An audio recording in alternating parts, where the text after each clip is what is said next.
Welcome to Slow is Good, a podcast for entrepreneurs who want to think outside of the box to grow slow and have a greater impact.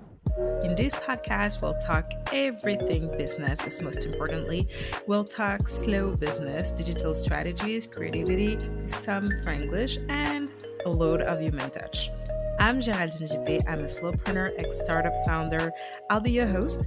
I'll share ideas, strategies, and more with joy and slowliness. Enjoy the listen.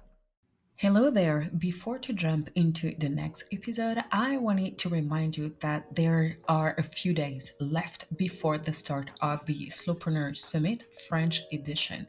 So if you do speak a little bit of French, please join from June 12th to June 16th. Emily and I will be more than excited and happy to have you on board, also with our guests and speakers. And we'll be discussing leadership, slow business, slow marketing, and also the invisible. So there are a lot of topics that will be very helpful and very interesting for you to discuss with us. So come and join, and you can register at sommet-slowpreneur.com. All right then. Hello and welcome to another episode of Slow is Good podcast.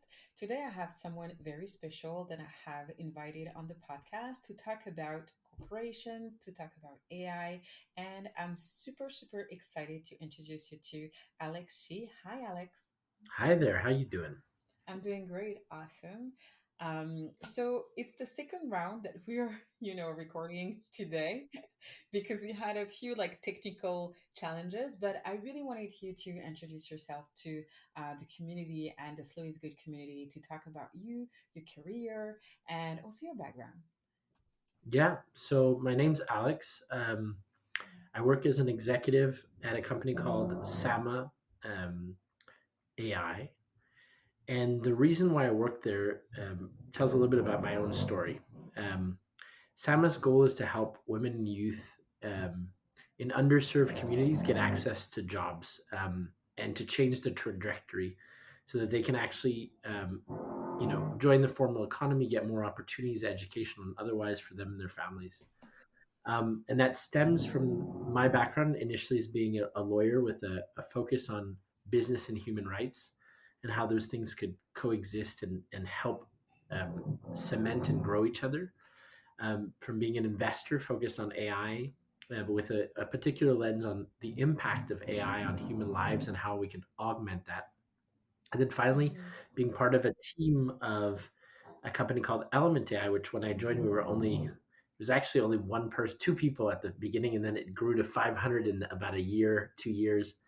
And in that role, I was able to, travel the world and be in charge of offices in three offices in Asia, but also our global partnerships. And I realized what an incredible technology, artificial intelligence, to have a positive impact in the world. And that got me thinking. And so now I'm very much focused around how can AI and the technologies and the supply chain around that be a motor of positive change and positivity in the world, because Mhm. I am truly optimistic about where things are going. So that's me in a nutshell. I'm also a dad of a young kid, soon the second one, and that's probably a more important role than anything else. But it makes me it refocuses why I do things. Mhm. Really focused around having a positive impact, doing good in the world. That's what I hope for. And you have an incredible career like that. There's no word around that for sure. I think what makes me smile right now, nobody can see it, but literally, is that the way we actually met like a couple of years ago, simply because I was, on the other side as a part of an incubator, and it was kind of a very, harsh kind of conversation. I don't know if you remember that part. Yeah, absolutely. I think one of the things that I think so. It was interesting. I think I mentor a lot in incubators and accelerators as a volunteer, and so I think it's really important to give back to the Yes. community, give back to different people. But one of the things that I was taught, and I think is true, is that there's one thing that we never get back, which is time.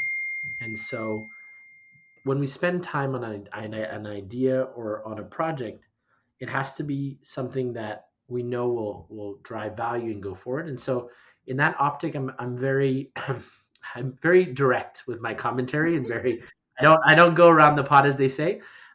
It's hard to hear sometimes, Yeah.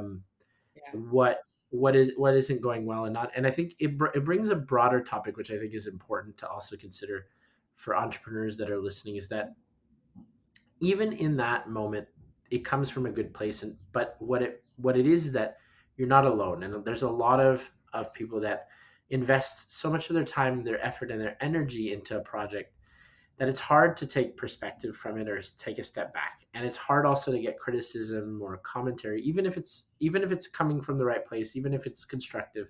It's hard. And I think we need to have a broader conversation about, what that means to be an entrepreneur and what it means, what model that you go after. Not everybody has to be a tech billion dollar, multi-trillion dollar company. You can also build something really important for you that has an impact on Yeah. your customers, has an impact. And so I think that's a really important piece and lesson. So for me, it's about always being honest, transparent with people, being direct, and making sure to have the follow up conversations if that feedback doesn't come, doesn't necessarily isn't received in that right headspace. That coming back and figuring out why and talking through it, because it's really important to have a broader dialogue, which is that there's a community of people that want people to succeed. And when Mm-hmm. you're a mentor, or even if you're just volunteering at an event for an accelerator, an incubator, you're trying to help out to make sure that everybody is successful. But I realized one thing, it's a lesson that I hope people remember, is that time is the only thing we don't get back. So you have to invest that wisely. So it's very important to challenge the ideas that you have, to challenge your perspectives, to try to find the best solutions, sometimes to pivot, sometimes to move, sometimes to not listen to what people think. My opinion might not be the best opinion, and that's okay. And like, to keep moving and to keep thinking and to keep growing, but also to realize that you're not alone and that there are people that really Mm-hmm. do want to help, and that you have to reach out when things are too difficult, or you're having a hard time getting through things, or all those elements. It's really important to reach out, because there are people there that want to help, that want to see you succeed. Mm-hmm. And then I can thank you enough. Like I have to be honest here and say, like back then, I'm not sure that I saw like all the perspective and dimension of the growth, the learning, because I was deep inside, the eye of everything, trying to get there with the startup that I was running with my co-founders back then. But now with the time and the maturity as well as an entrepreneur, yes, there were a lot of things that were needed actually to be to adjust the curve of where we were heading back then, and it served me back then in order to move the needle, but it still served me for my company today.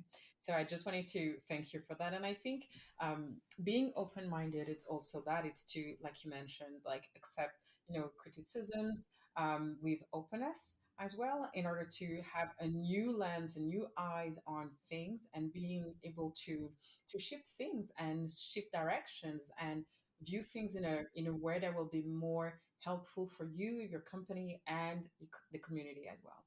Absolutely, absolutely. And it's just like, one of the things that I've realized over time is that I'm wrong more than I'm right. And so that's also something to come in with humility. I think, and it's not because someone always has an opinion that it's right. And that's also Hmm. something to consider, is that when you're building your business, or you're an entrepreneur, it's also okay to be a little bit stubborn about some things, because you know that they're true, and to try them. And, that's also something to consider, is that the people that surround you, they have a perspective, they want to be helpful, but they might not be right. And it's okay to also ignore some pieces of feedback, which has served many entrepreneurs in the past. So there's good on every aspect of it. Amazing. And I think your message from me here, it's very, very crucial and important because, I mean, for a long time, I was in the incubator, um, you know, ecosystem, very active. And what I've seen is back then, like a lot of entrepreneurs, like, being burned by, the act of creating something that will be amazing, but forgetting, like, the fundamentals of life, like, sustaining themselves with like the right network, being healthy at all levels, physically and mentally.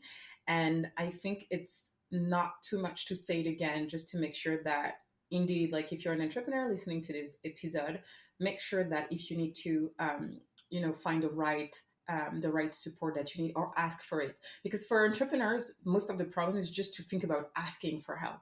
We are most of the time thinking that we can do on everything on our own, and it's important just to remember that you're not alone. There's a lot of people around you, and just get the help you need. It's important. So we were discussing the impact of mental health, and being supported in the ecosystem of incubators, especially early stage. And I think we talk about early stage, but at every level, I think we need some kind of support that is outside of just building or creating or impacting. And what I would like to ask you is, like, you have been, building that amazing international successful career. What are the lessons that you have learned over the course of the last couple of years? Because you work at really impactful and top Canadian AI companies. Maybe there's three things that I learned that I think are valuable lessons. The first one is, if you solve a client problem, they will want to work with you. Really, the mindset of starting Hmm. with, what is the problem I'm trying to solve for the client? And I think that seems really obvious, but a lot of people try to build a solution before they understand truly the problem that they're solving. That's the first piece. To give a concrete example, I remember landing in Seoul, and at the time I had never been to Korea in my life, and having a cafe with an executive from a large Korean conglomerate that I didn't really know the extent of, and finishing the coffee and closing a $5 million deal with them because they had a problem, and Element AI at the time Hmm. had the solution, and we Hmm. were working on something very Hmm. specific. And by listening and understanding in, I would say literally like a day's time, we were able to get somewhere really, really interesting. And that derived a lot of value for Hmm. them going forward. And they actually were kind of like one of our lighthouse partners as we were growing. And they were very happy. They kept coming back to us. So that's one thing. The second lesson is really, um, there kind of are no barriers around the world. Like with the internet being everywhere, whether it's with the teams or how you operate, there really is an opportunity to be global from day one. And you should try to Hmm. access your customers, your employees from all around the world, and just try to get the best talent and the best customers everywhere. And so that's something that I think people still are grappling with, between like the new paradigm where we're a lot in hybrid working, but ultimately now you can have access to anybody via Zoom or so Hmm. that's a really important opportunity. And then I would say like the third lesson learned is really, who you surround yourself with. Really important. Yeah. And the people that you work with will help you either accelerate or will put you in the wrong direction. So really focusing on having a great team around you that has the same value set Hmm. and the same ambitions is really, really important, because that'll motivate you and drive you, whether that's as an entrepreneur or whether that's in a business. It's really important, the people that are around you. And I think people oftentimes forget that, we're human beings. Our social interactions are what drive our interests and our motivation. And we do the best work when we're motivated and we're excited about what we're doing. And especially when we're doing it with people that excite us and that make us happy. Hmm. Hmm. Absolutely. And you know, in what you're saying, there's something very, very interesting. It's like surround yourself with a lot of people that are like-minded people and that will lift you up, right? So now there's a matter of, working with people in different, different scale, different generation as well. Yeah. And I've been intrigued over the last couple of years, I should say, yeah, years. How do you work alongside, the younger generation? Because, the mindset is not the same. The obsession of getting up there and doing certain things is not the same. The priorities in life are not the same. The Yeah. commitment to things is not the same clearly. So, how do you motivate and work with this generation? It's really interesting. So, um, you're right that across different generations and different where you are in your life, you have different interests and different motivators. So, the approach that I always take is around like being empathetic and being thoughtful and understanding where the person is, what their ambitions are, where they want to go, but also being very mindful of the constraints that we're working under. And so Mhm, those are the kind of like the key combination is that oftentimes what people do is they listen and they don't set the right expectations. Like for example, if there is a path towards, being able to get a very quick promotion in one field, or what are the expectations? What does the person need to do? And then being very clear with constructive criticism, and being very clear about what you expect the person to be and how they act and what they do. And oftentimes that starts with the interview process. mhm, So whenever I'm interviewing people, I always ask them whether they want to get feedback at the end of the interview. And I'm mhm, very constructive about what I give as feedback. But also, it's a test to understand how they're going to react to it and what they're going to do in that situation and how will they take it. And then the next conversation I have, how will they have adjusted to that? And that's a really important piece because, for example, I there's so many things that I'm bad at. Like, I mean, there's a lot of things, but there's places that I can improve, and there are people that have helped me gotten better at them. And then there are things mhm, that I'm really good at, but I can get even better. And there are people that have told me and have helped me. And so when working across different generations, people that are maybe older, people that are younger, the expectations are very different. And so mhm, the important thing is to put yourself in their shoes, understand where they're coming from, what their perspective is. And this is also across cultures. Like I've run teams in Asia and Africa, in North America, and one of the things to consider is, for example, there's certain ways that people act and operate in different countries. Like some countries in East Africa, people will not address things directly to you. They will not even mhm, physically sit in front of you. They'll sit mhm, sideways to you. They might defer in some of their opinions, and you have to be mhm, mindful of that. In China, for example, some people might say yes to things, but they say no in their mind, and so you have to be really mindful of the context. And that's by being empathetic, by reading about different cultures, by understanding where people are coming from, and by communicating and building a sense of trust. And for anybody that's thinking about like, okay, how do I do that practically? There's lots of tools. One of them that I've always thought was really important, and that is a easy framing, is the trustworthiness equation, which is, are you reliable, credible, and vulnerable?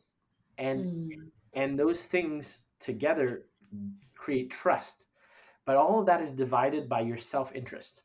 So if you're only self-interested, if you're only about making yourself better, people will not trust you. But if you're all mhm, about helping make people better, they will trust you more.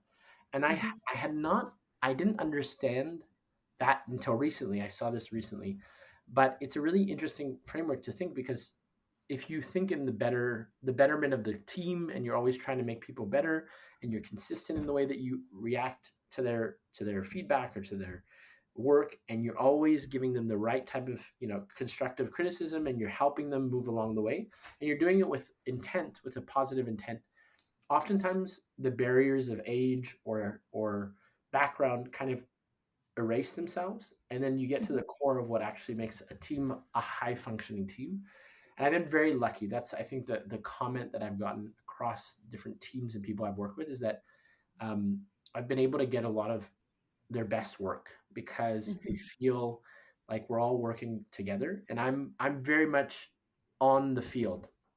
I don't make people do things that I wouldn't do, and I mhm, do things when I need to get it done.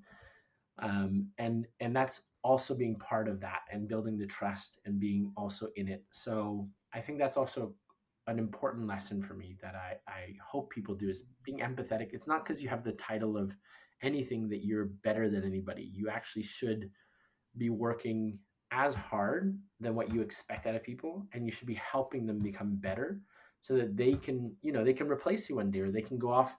Like the best example is like someone that I was working with was so good that at one point in time I went to them and said, I think it's time for you to go on to your next journey.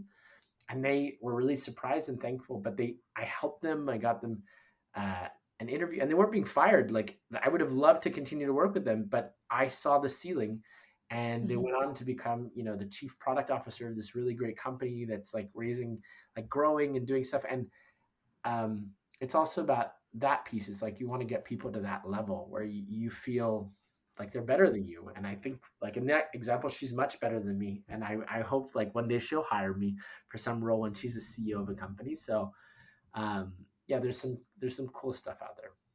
Mm.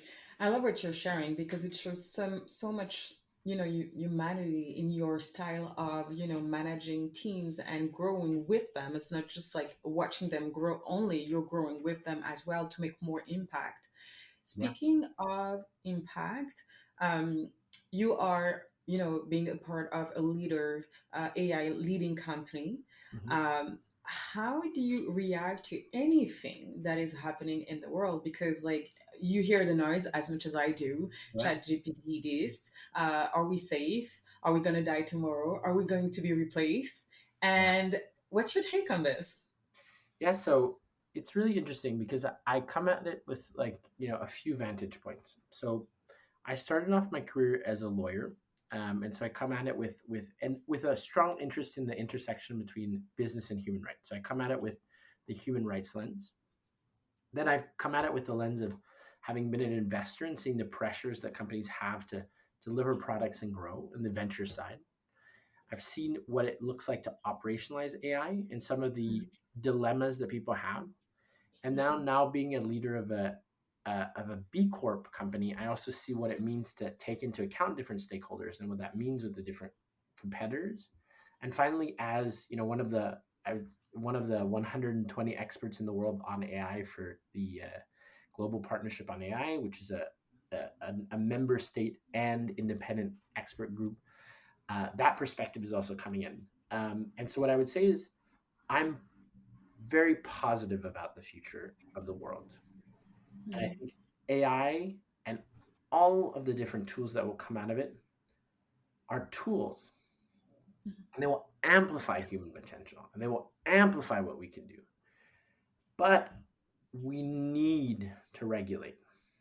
We Yes. need to be putting this is like driving you know a Formula One car after you just got your driver's license with no seatbelt and no speed limits.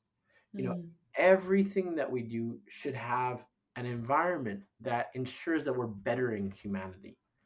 And Mhm. so within my work at SAMA, what we do is we help women and youth get out of situations of extreme poverty, and we're a transition employer. So we do data labeling, and we help them get the skills and the required connections to be able to get full-time work. And that was studied by MIT over 3 years. And we see women, especially women, get between 300 to 400% more income out of that process. So just data labeling could be used as a force for good, and that is underlying everything that AI is doing. So like a chat GPT took millions of people to get to where it is now, not hundreds of thousands, millions of people. That's one element. Then the applications of I mean, when you think about it, whether it's, for example, uh, being able to have access and understanding of laws and have access to justice. I mean, right now, a lawyer's, I used to be a lawyer. How much does it cost an hour? It's 300, 400, 500,000 dollars an hour to get access to a lawyer. But we're we're in countries that are based on rule of law. Our rights are based on laws, and yet we don't have understanding or perspective. And so the barrier to entry will lower because AI will allow more people to have access to it. And then we see it. I mean, our health systems around the world are crumbling. Like, and we need Mhm. help. And so nobody questions whether, like, for example, if you're having a baby or you have a medical issue, whether you use an MRI machine or whether you use, an echo. Nobody questions that because it's part of a workflow, and it just amplifies what you're doing. And so AI is going to have that same ability. It's going to Mhm. amplify, but then it'll also amplify bad actors, people that are trying to do bad in the world. And Yes. so again, that is where I think regulation can help, and where we need to have a concerted effort. But I would say, like, the fundamentals for me are human rights, diversity and equity should be the three pillars with which we regulate this industry. And the reason Mm-hmm. why those are because whether it comes from building the AI systems or the outputs, they have a tremendously human impact. And so we should be thinking about the human at the center of it. And I think that doesn't necessarily mean to stop this movement forward. I think I'm encouraged, I'm excited by it. But I think it's like a car driving at, 200 miles an hour. Let's maybe put a speed limit, slow it down, put a seatbelt, and maybe make sure that we're doing things the right way. So slowing down to speed up after is always a really good way to look at it. But the question of, regulating, it's a big question and it's a big task as Yeah, well. Um, because like the conversation that I had recently around, the impact of the use of AI were more about the consciousness, like from a philosophical like standpoint, like yeah, really the conscious behind what are these machines will be able to do that we're yeah. not seeing yet or replace, and Mhm. how we gonna be acting with that. And also fundamentally, like what does AI is just like to improve our productivity in many ways, right? And Yeah, then the fundamental questions that we might have is like, why do we need so much improving our productivity? yeah. I mean, I think it's they're very deep questions, and I think would take hours for us to get to the bottom of. But the way that I see it is maybe that I don't we're not at we're not at a shift into general AI. So I think that's the first thing to kind of consider is we're really at in systems that amplify or can beat humans in certain specific tasks, and that actually creates tools, etc. But beyond Chat GPT and kind of a like let's say like a toy usage, we haven't quite yet crossed the chasm in terms of actually utilization. I think the integration with like Microsoft 360 is going to be a big shift where you can kind of like just ping, like say, I want this PowerPoint to become a presentation, and then it'll just write it for you. Mm-hmm. But at some point in time, somebody has to think about what content is there and how to organize it and what to put in it. I think, we're not there yet. When I listen to experts that are far better than me and more deep in this, they don't think that we're there for quite some time. It varies between each. I think we have enough time to regulate and think about this. And also the thing is like we control what the system, the output is ultimately going to be. Like we can ask it to whether it's productivity or whether it's happiness or whether it's helping with global warming or helping with reducing poverty, or helping decode the human genome or proteins. Like we could direct it towards big problems that actually have a positive impact in the world. um, Mm-hmm. so again, I'm very excited. I think it's like one of those things where it actually can do a lot of good, and we have to balance that out between regulating the bad and Mm-hmm. ensuring that we're financing and stimulating Mm-hmm. the good. And so, Yeah. for example, when governments put money into fundamental research for example, a lab like the Mila, which is based here in Montreal, I think that's a really good thing because it allows open science to move things forward. And that'll Mm-hmm. give access to tools for people that are change makers around the world, trying to give more access, maybe to voting rights or to climate change or to um, you know poverty. And that's where we need to be. Those are the big questions that we need to be solving for right now, like the ability to sell more because you have an AI. That's not what what I care about. What I care about is we're gonna there's gonna be countries that are gonna eclipse um, the northern hemisphere in terms of population, and still will not have work for these people, and we will be putting them in a situation of extreme drought and climate insecurity, and we still Mm-hmm. haven't been thinking about those solutions or thinking about them as societal problems that we need to address. And that's where I think we should be putting the effort and energy, and these tools can help because these are big problems that we have yet to solve. Yes, And absolutely.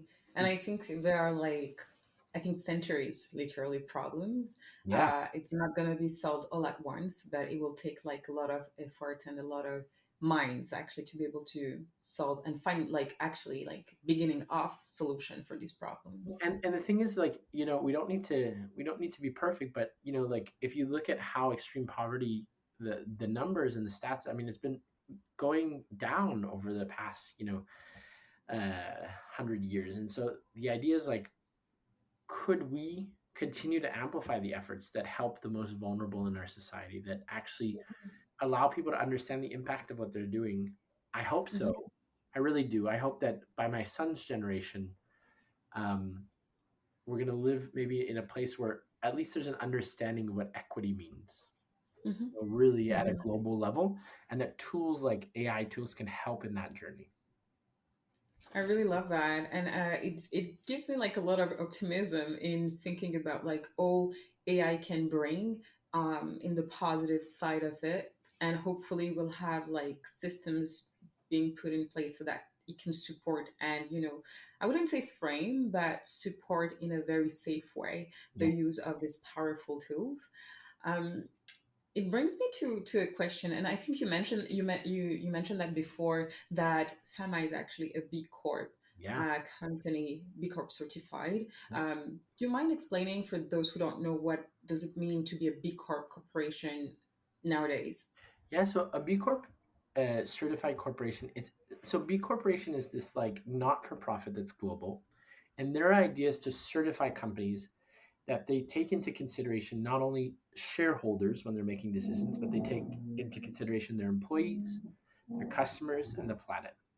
Hmm. And as a first step in that, you get an evaluation. So it's a self assessment, and then they do an audit on it. But the goal is to really build the next generation of companies that Hmm. don't only put profits at the heart of their decision making. And a good example of that is Patagonia. Patagonia, Hmm. for many years, well, one of the things that people don't realize is that they were really pioneers when it came to maternity leave, when it came to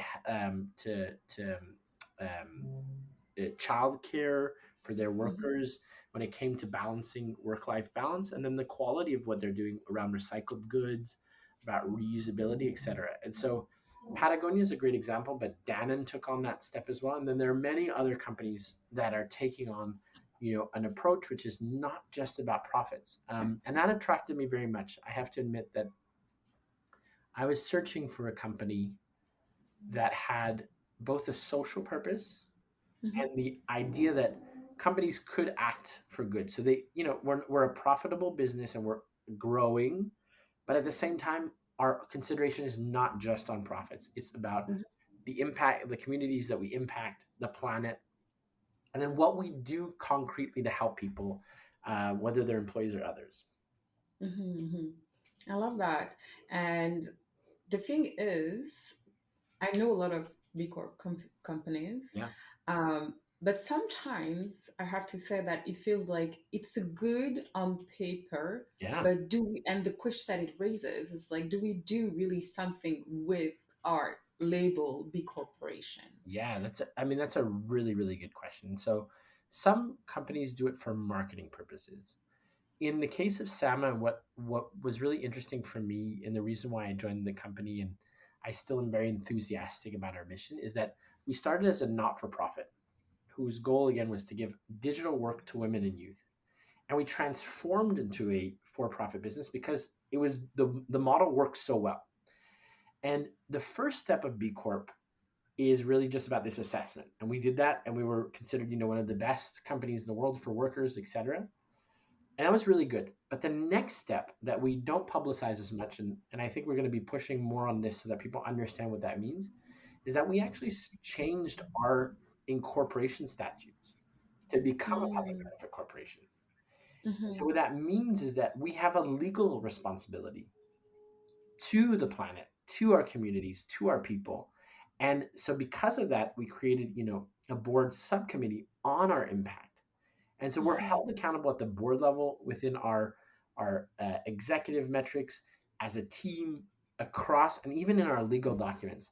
And that's where it becomes very transformational, because then the lens and the conversations you have at the board level are, well, and we've had this really hard, many, many hard decisions where it's like, this is going to make us a lot of money, but this is against our values, and we decide to choose our values.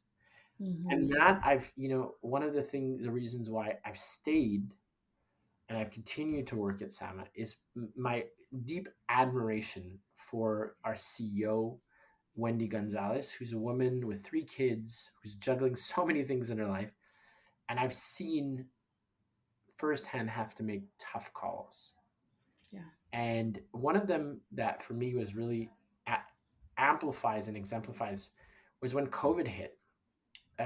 One of the first things that Sama did was protect its employees. And so the initial solution was, okay, well, these people are living in an area, especially Nairobi, in Kibera slum, where there's a lot of propagation of COVID. What can we do? Let's get them out. Let's put them in a 5-star hotel because star hotels were empty. Let's give them Mm-hmm. access to food and medical care if they need it, Mm-hmm. and let's make sure to protect them, Mm-hmm. and continue to give them a livelihood, and on a voluntary basis. So whomever wants to do it can come. And we got so many people that felt, but that destroyed our profits. Like we had nothing. Mm-hmm.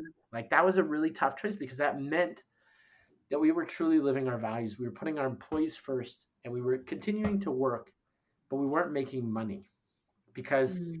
renting out the hotel, giving food to everybody, making sure Yeah. that they were healthcare professionals. It was a really, really tough thing. And none of our competitors did that. Mm-hmm. Nobody did. They chose profits over people, and we chose people over profits. And so for me, that's a telling sign that the when it's a tough decision, you really decide to make the right one.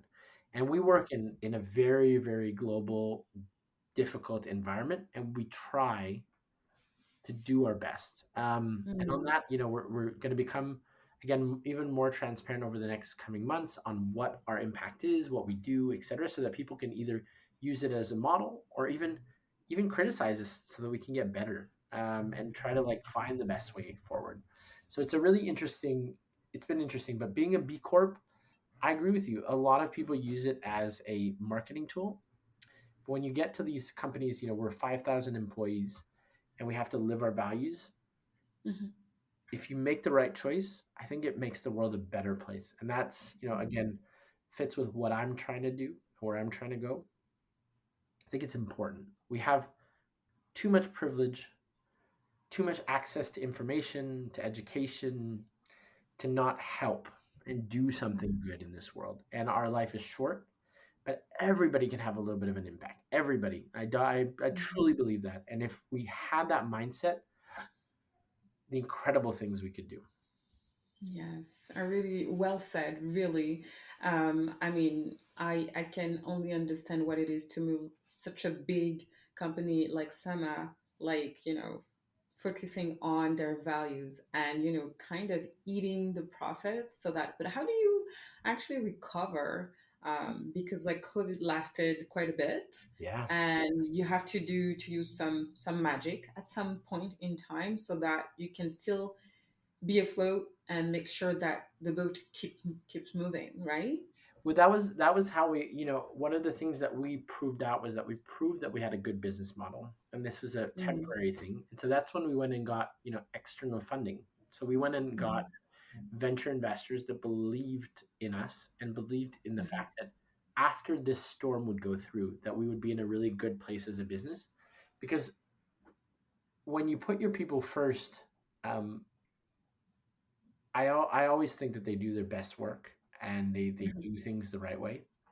That was proven out. I mean, we literally, we still are, in my mind, the top AI data labeling provider in the world in terms of the quality of the output that we have, and that has Mm-hmm. everything to do with the people that are working on this. Because machine learning can only go so far. You do need humans involved, humans in the loop. And we have exceptional people. When you meet and hear their stories, it's just so powerful. It's so powerful. And so, Mm-hmm. you know, yeah, I mean, how do you do it? Well, you take the hit, you find alternative financing to make sure that you can move forward. And you hope and pray that COVID doesn't last for many, many years. But ultimately, that I think we got out of it in the right way. And I'm proud that I work for an organization that puts its people first. people before profits, the planet, Mhm. the communities. And I hope that in every journey or every job that I have, no matter where it is, that I continue to have that type of impact. Mhm. Well, Alex, thank you for sharing these last words that were, I think, very important. And I think for every listeners out here working in corporation or building corporation, you heard it. It's possible to create a value-led company and to do good at the same time. So thank you for being with us today. Thank you very much for the time. And again, to your listeners, if you're wondering what you can do, ask around you. There's always people that need help and that want your skills, and you can build an incredible business. So yeah, thank you for the time. Let me know where we can find out about Sama as well. Yeah, sama.com. Go on the impact page and learn about everything that we're doing. I think it's incredible and it's eye opening. So really, really excited for you guys to read that. And in June, we're going to be launching an annual report. And so that's going to be really Mhm. exciting as well on what we did last year and where we're going. Amazing. Bye. Thank you for listening to the last episode of Slow is Good. Thanks for showing some love. Please share it with your community and your loved ones. Don't hesitate to follow us on social media, on Instagram at Slow is Good. Please share your reviews, feedback, and add some listed stars on iTunes and Spotify. This is very useful for us and to support us and for us to keep on going. I'll see you next time.